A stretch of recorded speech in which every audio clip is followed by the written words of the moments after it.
In life, we often believe that honesty is enough. We believe that if we work hard, if we stay loyal, if we refuse to lie, life will reward us. But what if life tests us not through actions, but through thoughts? This is the story of a young man named Daniel.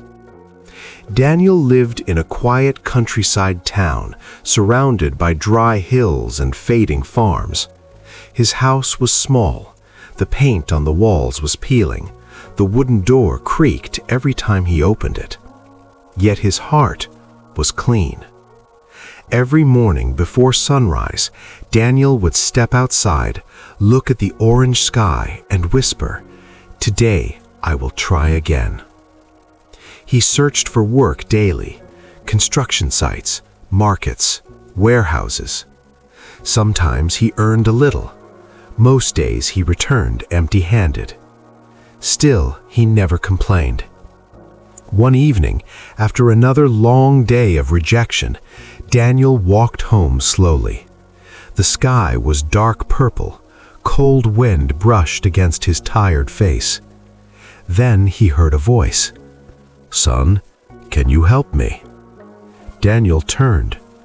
An old man stood by the roadside. His clothes were simple but clean. Beside him were 3 heavy leather trunks. "I need to reach the next town," the old man said softly. "I can carry 2, but the 3rd is too heavy. I will pay you well." Daniel nodded without hesitation.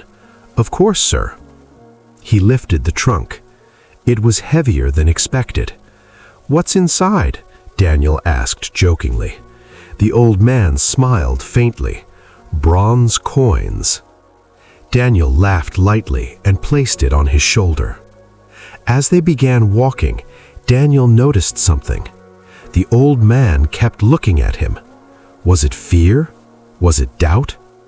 Daniel felt slightly hurt. "I am not a thief," he thought. But he remained silent. Sometimes the world tests the honest by doubting them. They reached a wide river. The water moved quickly, reflecting moonlight. Daniel stepped forward confidently. "I'll cross first," he said. The old man hesitated.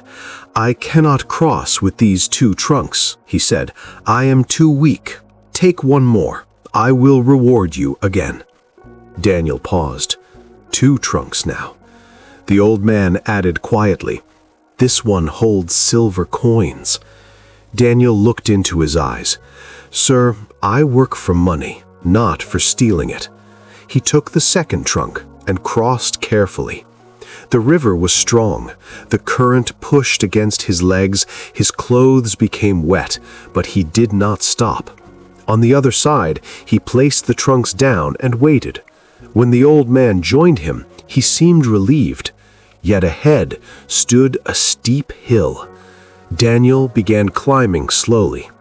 Halfway up, he realized the old man had stopped again. "I cannot climb with the last trunk," the old man said from below. Daniel sighed gently. "Give it to me." The old man hesitated longer this time. "This one contains gold." Silence filled the air. Gold. Daniel felt his heartbeat change. The word echoed inside his mind.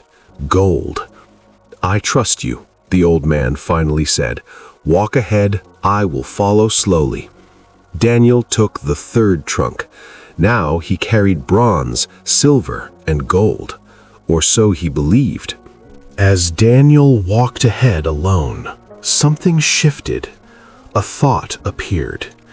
"If I run now, he cannot catch me." He shook his head. "No, that's wrong." Another thought came. "He is old. What does he need gold for?" Daniel walked faster. Then another voice whispered inside him, "You have suffered your whole life.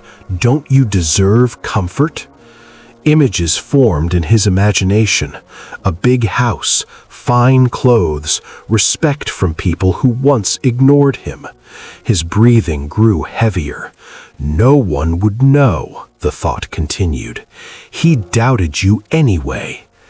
Daniel stopped. His heart pounded loudly. This was not about money anymore. This was about a moment, a single moment, the difference between discipline and desire. Suddenly, he started running, faster, harder, leaving the old man far behind. He reached his house, locked the door, and opened the trunks with trembling hands. Inside, no bronze, no silver, no gold, only stones. Cold, meaningless stones. Daniel froze. Confusion turned into panic.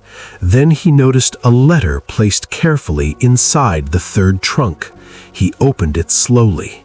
The letter read, "I am the ruler of this land.